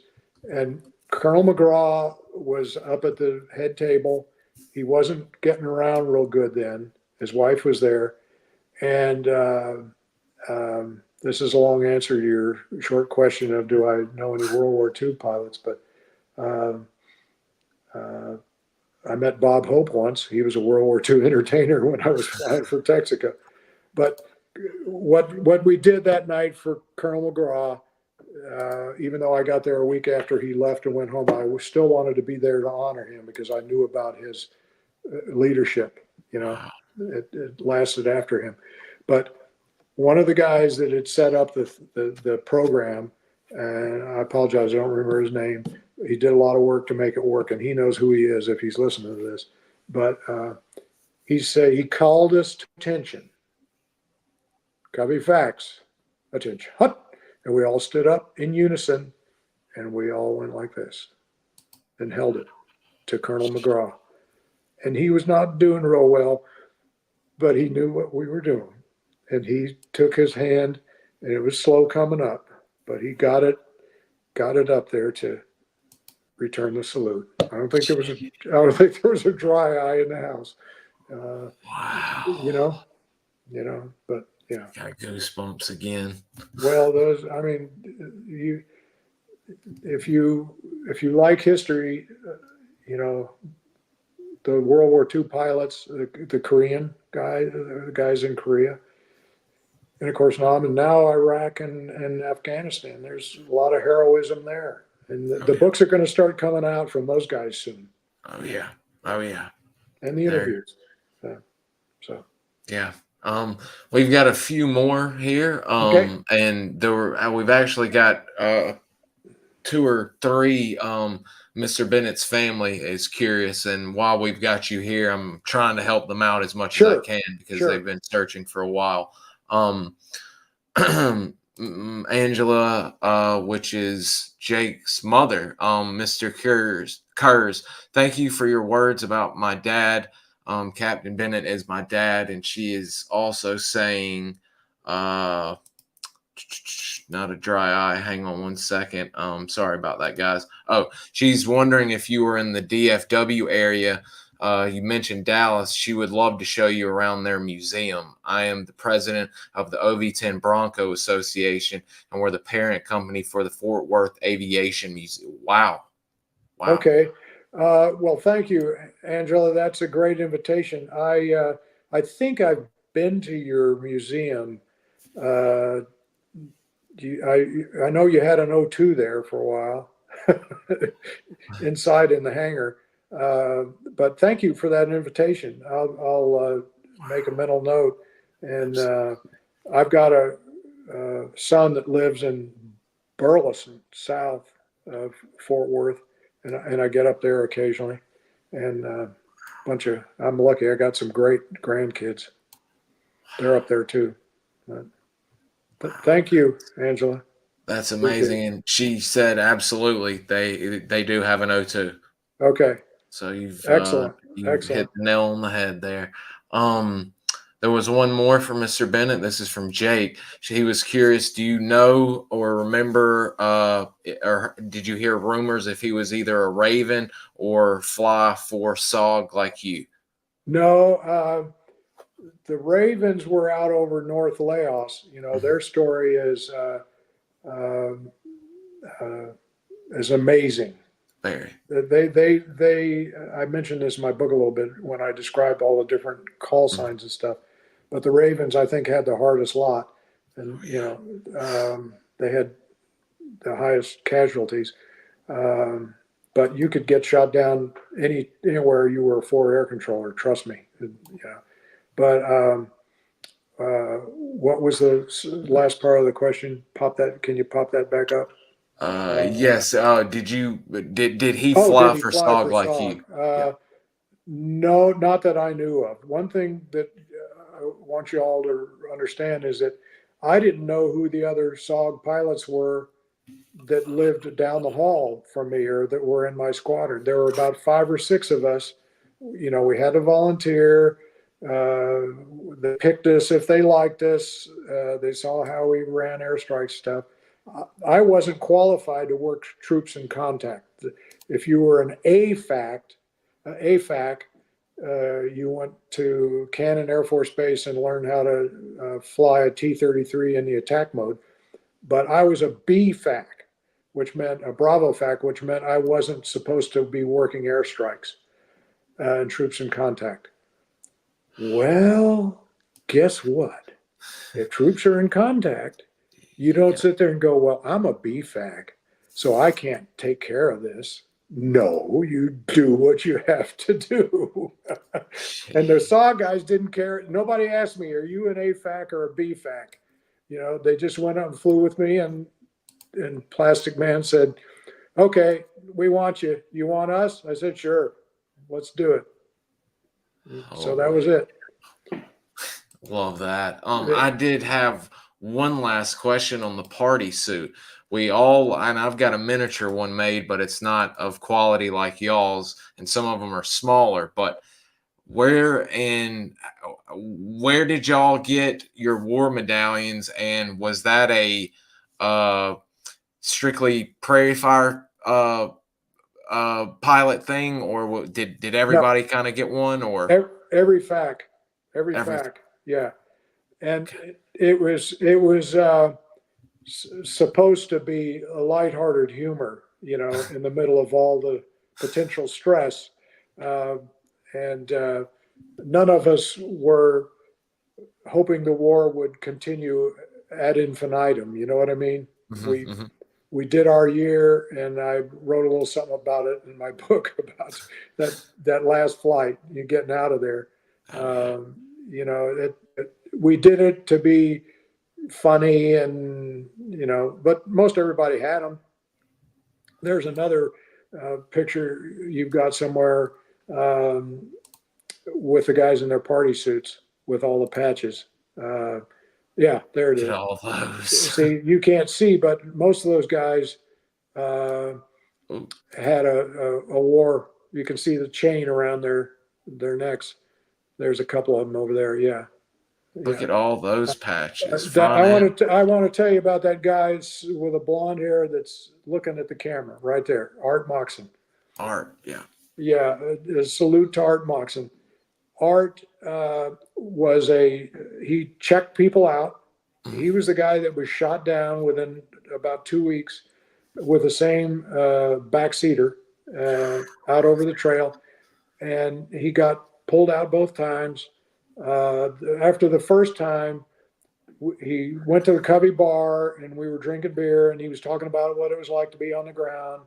And he said it was kind of like a pine forest in Georgia, you know. Oh, wow. And then about 2 weeks later, he gets shot down again. And he was in the Covey bar that night, but he was a little more shaken by the experience, as any of us would have been, right? Yeah. But he was a really good guy, really good instructor. My first combat out over the trail, I was in his back seat for orientation, right? And we crossed the border into Laos, and all I saw was bomb craters everywhere. And I thought, oh my gosh. So then that day, we were out there about 3 hours, and he was working one airstrike after the other. I mean, he was jinking, he was rolling in, he was shooting a rocket. And every once in a while, he'd go, oh, that was close. And I go, that's close? God, what a man. Yeah. And after the war, when I was a T-38 instructor at Willie, I flew he was at Reese near Lubbock, which is closed now. He was a 38 instructor also, and we met on the sideline or the tarmac there, and I got out of my airplane. He was standing there smiling at me, and he threw me in his O2, and I think we went to the bar had a beer or something like that. But he had a Volkswagen Beetle. That's what I meant to say. We jumped in his Volkswagen Beetle, and a lot of the Academy guys had, Corvettes and stuff like that. He had an old beat up Volkswagen Beetle, and there were so many crushed beer cans on the bottom. I don't know how he was able to move the manual transmission lever, the shift knob, but he was just a great guy. He'd gone to graduate school, and I'm convinced that. Later I saw him later in life in Kansas City at the airport for a short period of time, and then he was flying A-10s over the North Sea in defense of our NATO allies and stuff like that, and he was lost in the crash of his airplane, and he was as skilled as an aviator can possibly be. So, but I'm convinced that he would have worn stars. He would have been a general. He was everybody. Art, I'm not an Academy graduate, but I know a lot of them, and every one of them is top shelf awesome. God, that's just the way they are. After doing all of that craziness in Vietnam, and sadly, our pilot training class was about 2/3 Academy guys, maybe 3/4, and you can imagine how competitive it was. Oh, jeez Louise. So but anyway, I thought I'd say a few words about Art. He was quite a man. Art is actually mentioned in the book quite a bit, guys. He's an awesome character that you get to see a little bit into the inner workings of their relationship. He was quite the character. This is a good question because this is actually mentioned a little bit in your book, but we're always interested to hear different sides of things. What all did you have in terms of survival gear in the event that you went to the ground, crash or jumping out, what have you? And did that change over time? Okay. First of all, it didn't change over time, but we had a vest that we wore, and then we put a parachute on top of the vest, and the vest had pockets where we had radios. Yeah, like that. There you go. And we had a first aid kit. We had extra bullets. We had 2 radios. We had signaling devices like a mirror that you could get a splash, a rescue helicopter by angling the sunlight toward the rescue helicopter so they could see where you were. And what we did in our flight suits, down in the pockets that were on the side of our calves, we usually carried a water bottle, and we had a 1 to 50,000 map. We just called it 1 to 50 map of the area of our area of operations. And after a while, you didn't use the map to navigate because you were just using your eyeballs to navigate.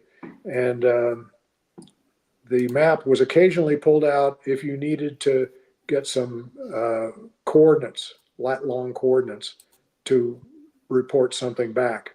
Yeah, there's me with all my gear on. I still have the parachute on. You can see the D-ring there over my shoulder. Yeah, right there.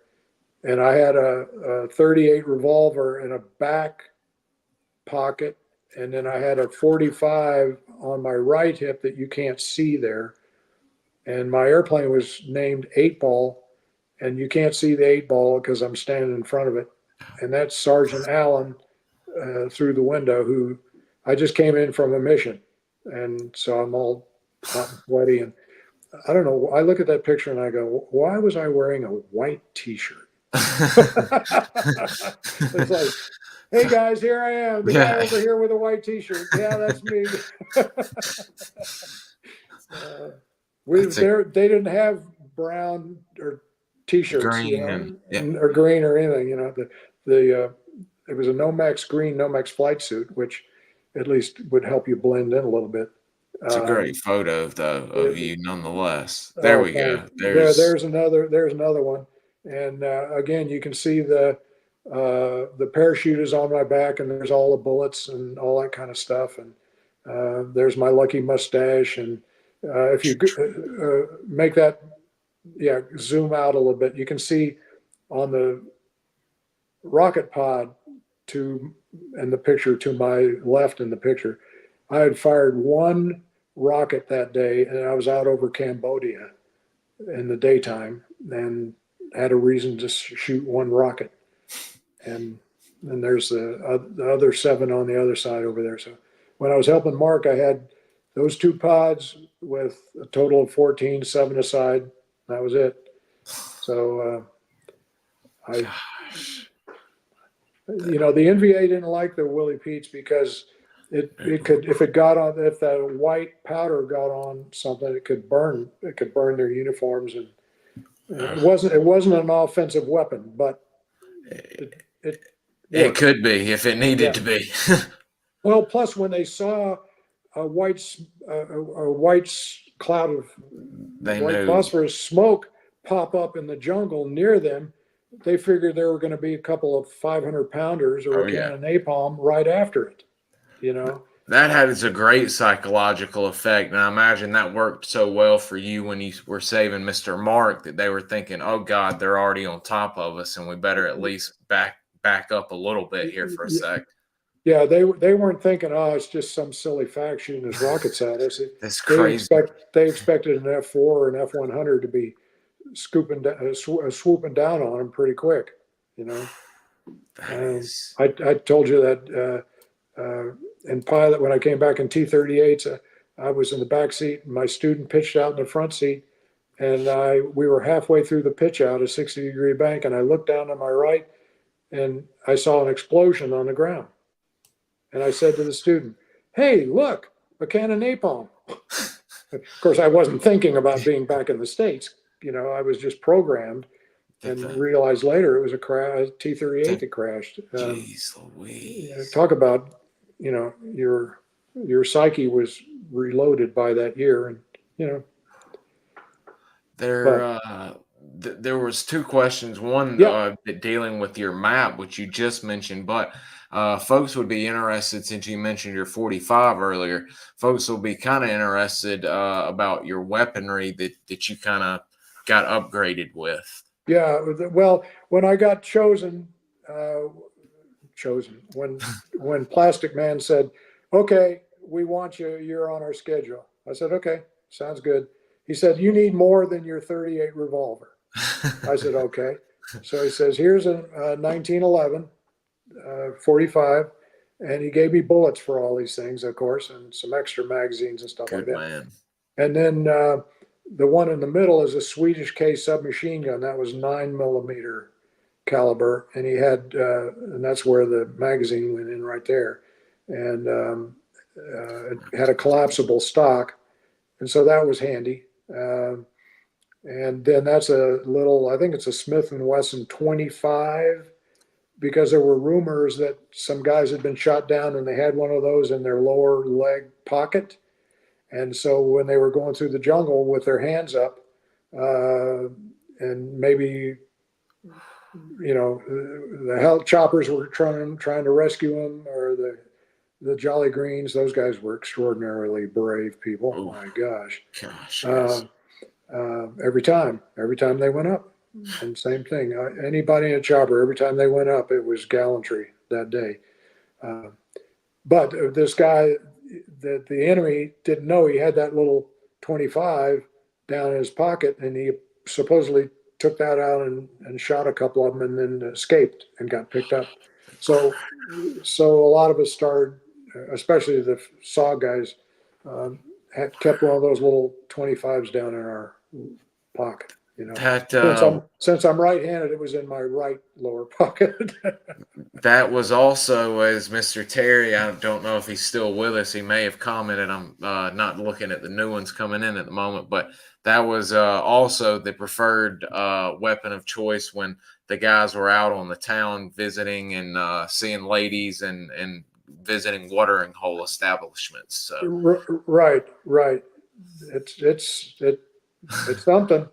You know? it's handy, and if they get too close, just ram that right up their nose, and that'll back them off. As we actually, Nick Brockhausen's mentioned that a few times, that nothing will back away a man quicker than a little 25 automatic in their nostril. Right.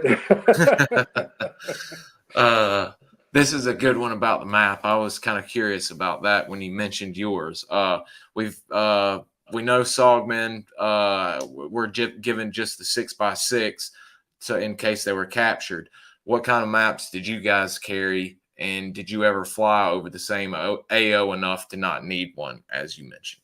Yes. Our maps were 1 to 50,000 scale, and I can't really explain that after all these years very well. But if they were totally opened up, it would probably be, I want to say, 4 feet by 5 feet. I don't know, maybe Yeah. 3 by 4. Pretty big. So you couldn't. There's no way you could open something like that up while you're flying along. So we would fold it to the area we were going to fly over that day, and I had it stuck down in my left pocket there, or right pocket sometimes. But the idea was I could pull it out and go see right where I was flying over. But after a while, you knew the area, you knew where the tri-border area was, you knew where the strings of bomb craters were. There was a river that was shaped like a dog's head, so we very inventively named it the Dog's Head. And then there was another river that looked like the shape of a bra. So again, being, sharp people that we were, we said, let's call that the bra. But to be fair, with on the maps and from the air, it does from look the like air when you're coming in, you're in an F4 and you're 15,000 feet, and you look down, you might see the top white wing of the little FAC down there, but otherwise you'd probably see the Dog's Head and you'd probably see the bra. And if he said I'm east of the bra by about 4 clicks, then the fighter pilot would start looking there and he'd see you, and we had to see them and they had to see us. And also there, just to add in another landmark, the Parrot's Beak. Yeah, the Parrot's Beak. And there was a place also in our southeast Laotian area called the Cliffs.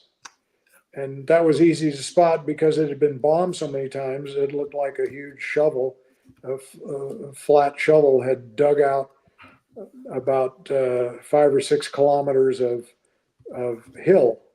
And, we, in the evening, the night FACs would bomb it and the fighters would blow all sorts of craters in there. And then at sunrise, you'd sit there and go, okay, well, that tomorrow night when we got out here at 3 o'clock in the morning, we'll see what it looks like. And then the enemy would come out with bulldozers somewhere in there and fix it. A lot of times at night, when nobody was nearby, when no FACs were nearby.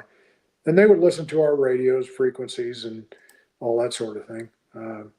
So they had an idea when we were coming and going. And the enemy would just repair what we bombed and then start using it again. It's that's one thing, not only getting from the air, but especially the either the hatchet forces, especially since they spent so much time, a given time on the ground, just how quick the NVA repaired after y'all tore them up on the ground, either getting destroyed trucks off the road, fixing roads, bridges. I mean, y'all were finding all kind of ingenious work that they were doing and working it over, to be fair. But they were ingenious and worked pretty daggum hard to keep it up and running. Well, it was quite a setup they had. I had no idea till after the war. But those SAW guys, I'm telling you, to be down in that mix, just basically a handful of guys, very talented, very skilled, the bravest of the brave. You know, they earned the Green Beret. They weren't awarded the Green Beret, and that's not my quote. I heard a great guy named John Plaster say that one time, and I've never forgotten it. So, but you imagine getting in a slick, a couple of slicks with 7 or 8 guys, or maybe a few more, maybe a hatchet force or whatever, and you're going out there, and there's literally thousands of enemy down there, and there's a bunch of them that are set aside just to track you down.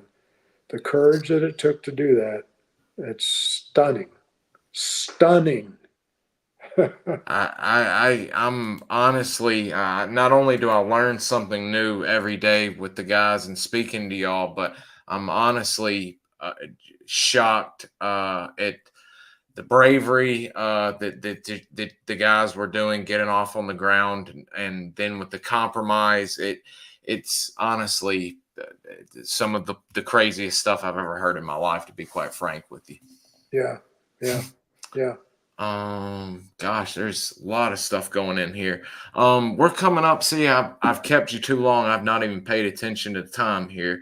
We've got 1 or 2 more questions, guys. Some of the questions are a little too close to home for book, giving away stuff on the book, so we're gonna hold off on that. But we'll see what we can do on a part 2, or maybe a return, or if I can work my magic, having Mr. Paul, Mr. Glenn, and Mr. Howard together for a show. I am working on that.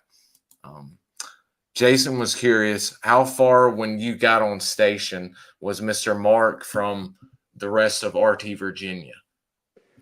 That's a good question, and approximately is the key word in your question, because I thought they were all together in that crater, and they were fighting in different directions around the crater, and Mark was the comm guy, the 1-2 usually, I believe it was the 1-2.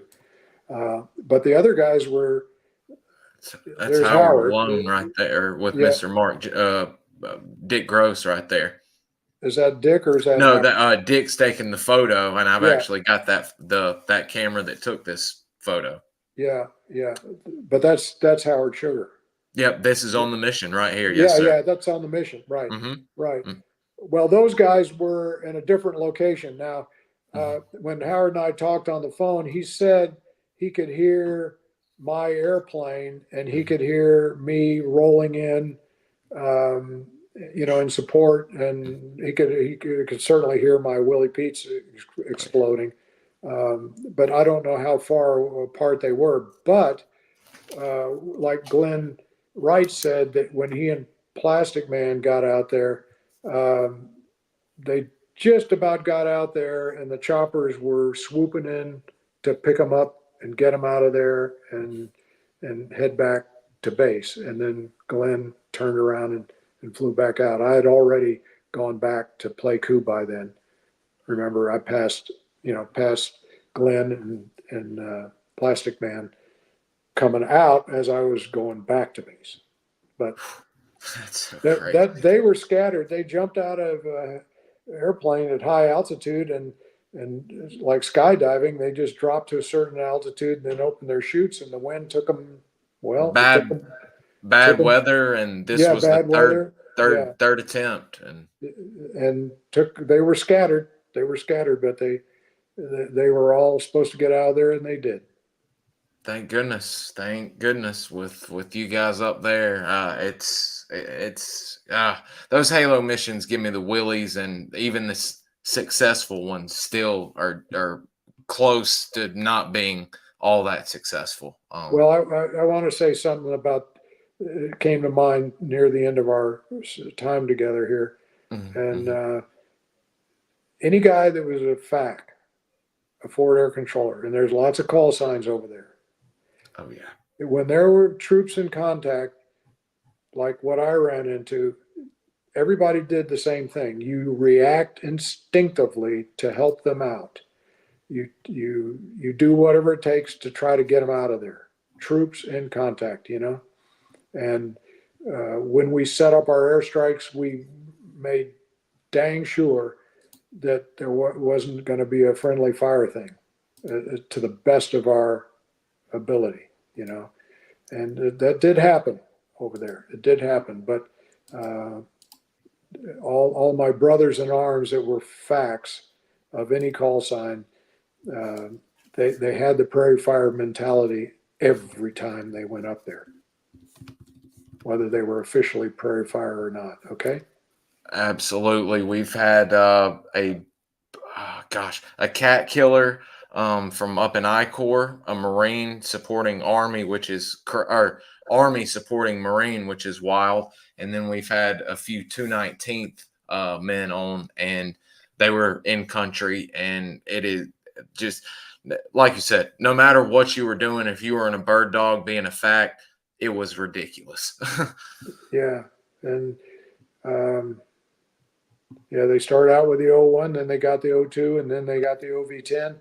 And why they didn't just turn everything into an OV10 so we could at least strafe, they just decided not to, the powers that be. But Thinking of you guys in the what is it now? Is it the A10s with the minigun in the front, the yeah, cannon in front, the the A10. Warhogs? Yeah, Yeah.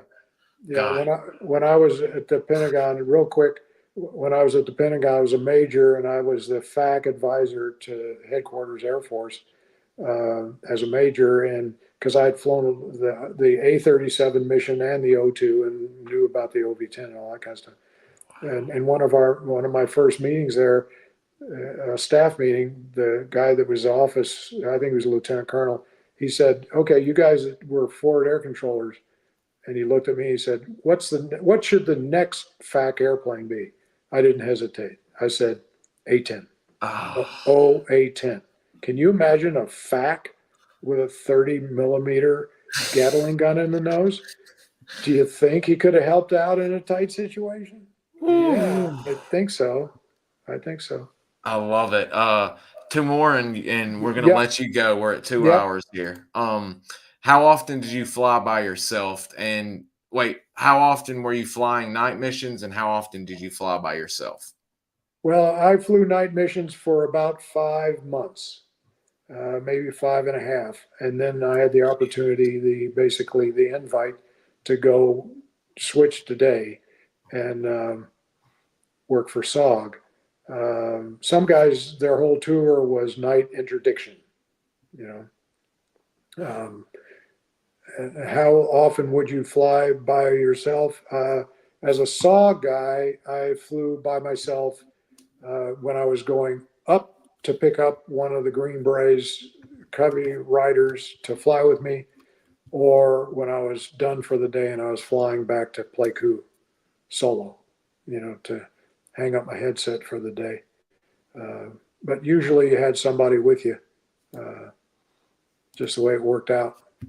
I flew into Cambodia a couple of times solo during the day, and you know, there wasn't a lot going on down there. That, of course, from the air, it didn't look like there was a lot going on. But they had a thing called a Sihanouk Trail. Mm-hmm. That was the equivalent of the Ho Chi Minh Trail that kind of snaked down through Cambodia, and we didn't try to interdict that a lot. I don't know why. I guess the main effort and issue was Laos. Mm-hmm. We've heard a few CCS men talk about and all of that, but if yes, yeah. but CCS was in there. CCS was definitely in there, but we didn't know much about it in Pleiku. You know, we were CCC guys. I found out later how extensively they were involved in CCS. It's so much. I mean, that's why I'm, you know, 5-6 years in of actually getting to talk to y'all on a regular basis and not just reading. You know, I'm literally learning something new about SOG because of all of the CNCs, the FOBs, the all of the air crew supporting. I mean, it's absolutely unbelievable. But to that point, one more and we'll let you go, and it's a great one to close. That's why I kind of saved it for this. What is your proudest moment in your military career? My proudest moment in my military career. Well, a lot of them. You know, when you get a T-38 student to solo and he takes off and he gets up there and comes back around and he doesn't dent the airplane, he taxis in and shuts down, you're proud. That's awesome. But this is just personal. But my late father retired as an 06 and in 1967, and so he was promoted a few years before that. But and he was gone by the time I was promoted to 06. But I had a box in a chest somewhere that had his Eagles, and so my late mother and my wife each took a side and pinned on my dad's 06 rank. That was humbling. That was moving. I can't even imagine. It doesn't matter what the rank is. If you're putting on the rank of that your parent wore, that's a proud moment for you. They're gone and probably gone and don't even realize that you got to that point in your life. But and it doesn't really matter what the rank is. I just said that was mine at the time. But you know, every job in the Air Force is important. Every rank is important. Everybody carries part of the burden and getting ready for whatever the battle is, land or air. You know, it's a team effort. Just like SOG is a team effort. That's why that logo has the green beret, the air wings, the anchor for the Navy, and the parachute for the PJs. This has been an outrageously popular episode. I can already tell from analytics. We've got 45 people watching right now, and over 250 comments going. So this is crazy how many people are watching live in the moment. This has been wonderful. And before we close out, would you actually say that moment was your proudest in your entire flying career, having that a piece of your father's history ingrained with your history coming together like that? Yeah, I would say so. I mean, personally meaning a lot to me. That's amazing. That's absolutely amazing. Well, if is there anything else you would like to say before we shut her down for the day? Yeah. Thank you, bud. It's my pleasure and honor. Thank you for making this possible. And those of you that have watched, thank you for tagging along for the ride. And we appreciate your interest, especially about SOG. That was a top secret mission for 25 years. Couldn't even talk about it. I got home, they didn't say, "What did you do?" I couldn't tell them what I did. Nobody wanted to talk about it. It was like, oh, okay, Rip Van Winkle. I was against a tree for a while. But you're making this possible. Those and others that have done programs like this. But I salute you for yours. Reconnaissance Cast. Thank you. Well, everyone's already saying you're going to have to come back, where they're loving you on here and what a great man you are. And I have to second all of those. And it's been just an absolute honor of my life getting to meet you gentlemen, and then getting to speak with y'all on a regular basis, and actually becoming closer and closer with you gentlemen.